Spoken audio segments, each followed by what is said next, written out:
Salut, c'est Clément de Mouvement Conscient et beaucoup de personnes souhaitent améliorer leur équilibre, mais malheureusement ces mêmes personnes vont faire beaucoup d'erreurs en ce qui concerne leur programmation d'entraînement.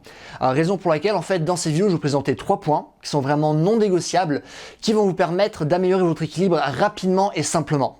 En fait, ce que je dis non négociable, c'est dans la mesure où vous êtes obligé d'appliquer ces principes-là si vous voulez progresser.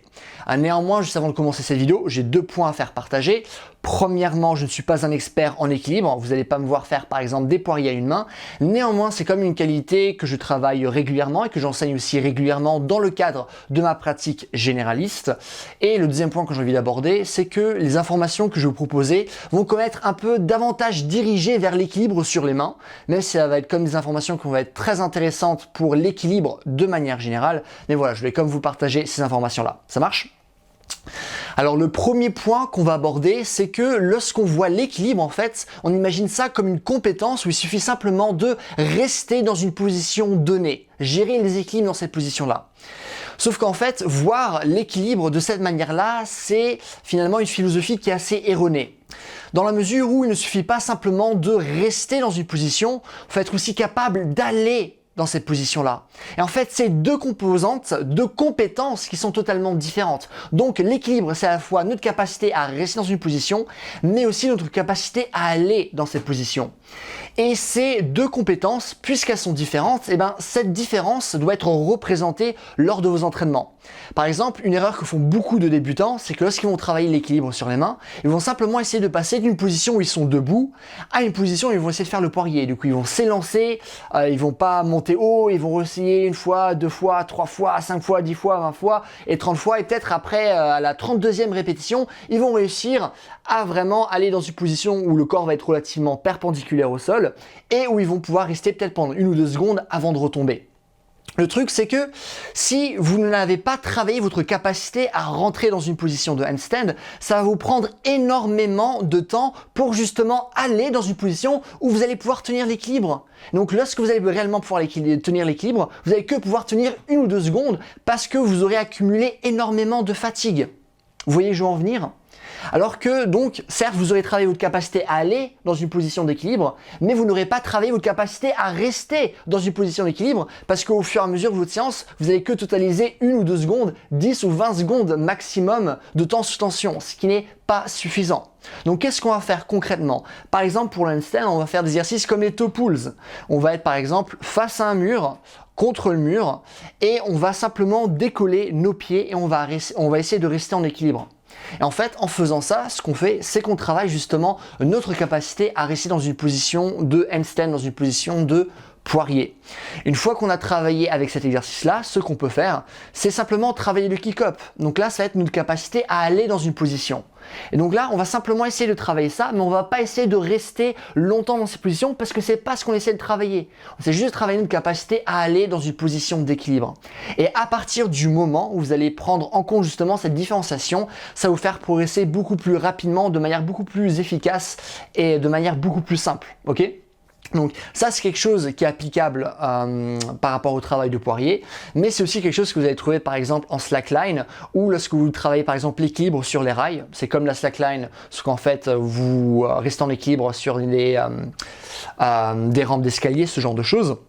Et du coup, vous n'allez pas simplement pouvoir commencer à tenir l'équilibre sur ces rampes parce que vous n'êtes tout simplement pas capable déjà d'aller sur ces rampes-là. Donc là aussi, c'est une capacité que vous allez devoir travailler d'abord. Ok ? Donc cette différenciation, elle est vraiment primordiale. Alors le deuxième point qui est aussi très important que j'ai abordé va concerner la manipulation du poids. Parce que finalement, qu'est-ce que c'est le travail d'équilibre ? C'est simplement un travail de gestion de déséquilibre. Autrement dit, c'est simplement un travail de gestion de notre propre poids de corps. C'est-à-dire que par exemple, lorsque je vais faire un exercice de handstand, je veux que mon poids soit au-dessus de mes mains. Parce que s'il n'est pas au-dessus de mes mains, s'il est trop en avant, trop en arrière, trop sur les côtés, je vais perdre l'équilibre, je vais tomber. De la même manière, lorsque je vais faire un travail d'équilibre sur les pieds, je veux que mon poids soit au-dessus de mes pieds parce que si ce n'est pas le cas, là aussi je vais perdre l'équilibre. Donc la question c'est comment je vais pouvoir bien gérer mon poids grâce à mes mains ou grâce à mes pieds lorsque je vais faire mon travail d'équilibre. Et ce que vous devez savoir, c'est que lorsque vous allez faire du travail de handstand, logiquement, votre poids ne va pas être appliqué de manière uniforme au niveau de votre main. Pourquoi? Parce que tous vos doigts n'ont pas la même force, n'ont pas la même dextérité, n'ont pas la même coordination, raison pour laquelle vous allez avoir tendance naturellement, mais c'est aussi quelque chose que vous devez avoir en tête, d'utiliser votre index et votre majeur. Pourquoi? Parce qu'ils font partie justement de vos doigts les plus forts et de vos doigts qui vont avoir davantage de coordination, ok? Donc ça, c'est vraiment quelque chose qu'on va garder en tête lorsqu'on va faire du travail de handstand. Pareil, si maintenant, imaginons, je me mettais debout et j'essaie simplement de rester en équilibre sur un pied et que je me balance un peu trop en avant, qu'est-ce qui va me faire re-aller dans une position neutre? Eh ben, ça va être mon pied, certes, mais ça va être par exemple davantage mon gros orteil, ok? Donc ça, c'est vraiment quelque chose d'important à garder en tête. Et aussi, généralement, lorsqu'on va faire du travail d'équilibre sur les pieds, on essaye d'avoir la plupart de notre poids au niveau du haut de la plante de notre pied. C'est-à-dire grosso modo au niveau du haut de votre pied, juste en dessous de vos orteils. Ok ? Donc c'est là où vous voulez avoir la plupart de votre poids. Donc ça, c'est le deuxième point qui est aussi très important. Le troisième point, ça va être l'orientation du regard, ok? Parce qu'il y a quelque chose qui est très important, c'est que votre corps a tendance à suivre votre regard. Faites par exemple du snowboard et qu'est-ce que va dire votre prof? Il va vous dire, si tu veux aller quelque part, regarde simplement dans la direction dans laquelle tu souhaites aller et automatiquement tu verras que ton corps va s'orienter en fonction de ton regard et tu pourras aller dans cette direction.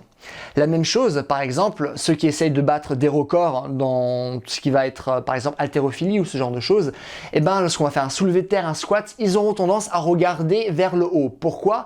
Parce que regarder vers le haut aura tendance à davantage redresser leur dos et à le faire davantage travailler et donc avoir de meilleures perfs et avoir une meilleure exécution du geste. Donc l'orientation de regard, c'est très important et ça va être davantage lorsqu'on va faire des exercices d'équilibre.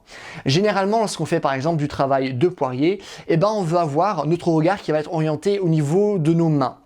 Le truc, c'est que cette orientation du regard va également dépendre de votre mobilité.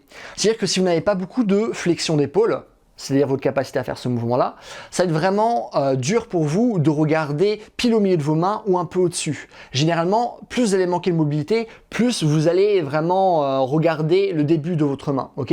Donc c'est vraiment quelque chose qui est important, mais qui va aussi dépendre de vos qualités physiques, de votre mobilité. Ça marche? Donc ça va être en rapport avec le poirier. Deuxièmement, en fait, lorsque vous allez faire maintenant du travail d'équilibre sur les pieds, que ce soit des équilibres sur les rails ou de la slackline, généralement, ce qu'on va vous dire, c'est de regarder devant vous. Ok? Donc on ne veut pas regarder nos pieds. Pourquoi? Parce que si on regarde nos pieds, là aussi, notre corps aura tendance à suivre notre regard. On aura tendance à faire une légère flexion du dos.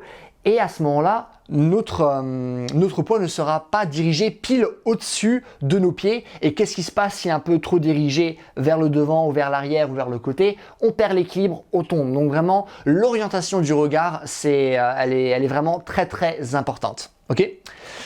Écoutez, voilà, c'est les 3 points que je voulais aborder. J'espère que ça vous a plu. C'est vraiment des trucs très basiques, mais c'est basique parce que c'est justement important. Ok? Donc voilà, si vous avez des questions, des choses que vous ne comprenez pas, n'hésitez pas à me les mettre dans les commentaires. Je réponds à tout le monde comme d'habitude. Si vous avez aimé la vidéo, n'hésitez pas aussi à me mettre un j'aime, comme ça ma vidéo sera mieux répertoriée, ce qui est vachement cool pour moi parce que comme ça, du coup, j'aurai plus de vues, plus d'abonnés, ce qui est cool. Et dernièrement, si vous voulez un programme qui va justement vous apprendre les bases de l'équilibre sur les mains, notamment les informations que j'ai divulguées là sont tirées de mon programme en ligne. Si vous voulez aussi un programme qui vous apprend les bases de l'équilibre sur les pieds, qui vous donne un programme d'entraînement que vous allez pouvoir suivre vraiment sur plusieurs années, sur 3 ans, sans déconner, que vous apprendre à devenir plus fort, plus souple, plus endurant, plus coordonné, plus rapide. Si vous voulez un programme qui va vraiment mêler théorie et pratique pour que non seulement vous ayez les entraînements que vous pouvez suivre, mais afin que vous ayez aussi finalement les ressources théoriques nécessaires pour créer vos propres entraînements, et ce aussi avec un suivi où vous pouvez régulièrement me poser des questions. N'hésitez pas à aller sur mon site, c'est le premier lien que vous allez trouver dans la description. Et voilà, c'est tout. Passez une bonne journée. Bye.